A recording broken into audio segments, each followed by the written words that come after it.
Salut tout le monde, c'est Fenrir. On se retrouve aujourd'hui pour une nouvelle vidéo.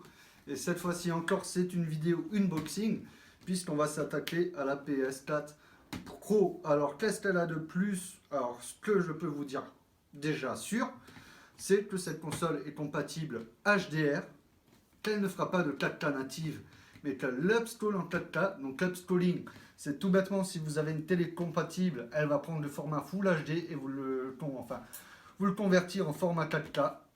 Donc ça, c'est sûr. Apparemment, d'après ce que Sony nous annonce, elle est 3 fois plus puissante que la première. Donc ça restera à tester.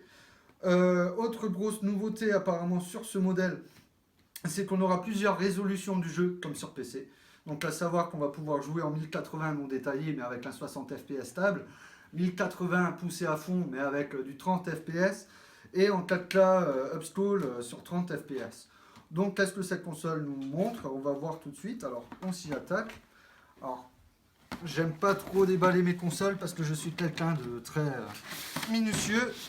Et en général, ils ont le don de faire des cartons très serrés. C'est un peu comme quand on met une tapade pour la première fois. Donc, voilà, hop.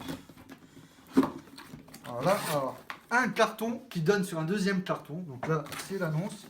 Alors là, qu'est-ce qu'on voit? Des manuels. Donc PS4 Pro, PS4 Pro. Bienvenue. Donc la Sony PS4 Pro, bienvenue. Tout ça, c'est bien beau. Nous, ce qui nous intéresse, c'est la console. Et la console, on l'a ici. Alors voilà. Déjà, donc un packaging qui n'est pas très stable. Quand on la sort, elle a tendance à vouloir se casser la gueule. Donc ça, j'aime déjà pas trop.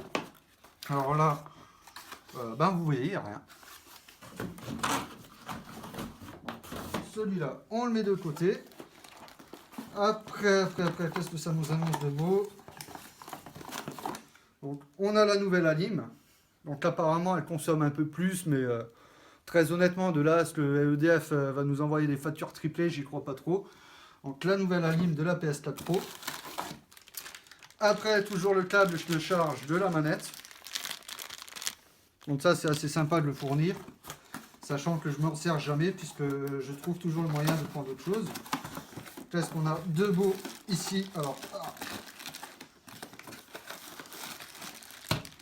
hop, alors de là, un petit câble HDMI. Alors, c'est vraiment le câble HDMI de nain.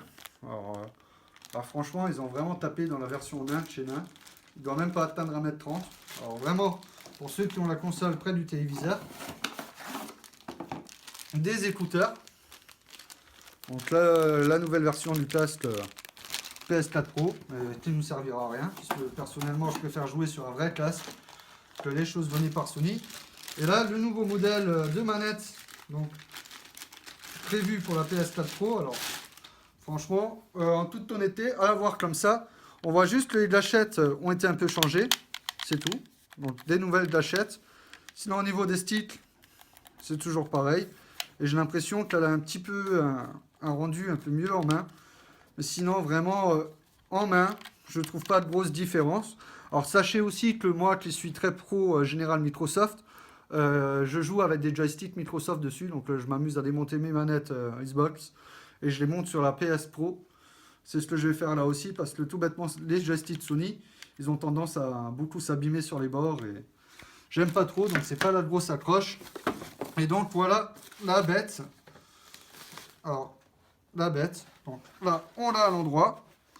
Alors, nouveauté, le nouveau bouton Power qui est pas tactile. Donc, il faut vraiment appuyer dessus. Donc là, le bouton éjecte qui se trouve ici. 2 ports USB sur la façade comme l'ancien modèle. Par contre, ce qu'on voit, c'est qu'elle est clairement déjà plus grande, plus grosse. Elle est entièrement en noir mat. Donc, fini la coupure en noir brillant.